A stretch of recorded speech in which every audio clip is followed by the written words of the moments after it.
जून 15 तारिख रविवार दिन ओडिशार गणपर्व रज पर्वर द्वितीय दिवस पवित्र रज संक्रांति अवसर में श्री जगन्नाथ समर्पित सेवा बड़दाण्ड सेवा पक्षर श्री गुंडीचा मंदिर निकट में छोट छोट पिला रजर साजसजा जिनिस तथा टिकिली अलता मेहेंदी इत्यादि दि जाइथिला। एही कार्यक्रम में संपादिका पिंकी किन्नर समेत लक्ष्मीप्रिया पाड़ी, बटकृष्ण महापात्र, मनोज कुमार साहू, जगन्नाथ पाड़ी जोग देइथिले।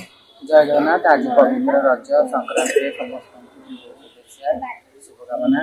आज बहुत खुशी दिन कहती रजरे समस्त सजबाज होगा सब पाने उपस्थित अच्छा बहुत आनंद उत्साह भी अच्छा आम अनुष्ठान तरफ किसी माने जो सजबाज होगा किसी सामग्री जिनस सामग्री दि जाए बंटन कर बहुत खुशी मैंने अच्छा भगवान करते मन जीवन सुखमय हो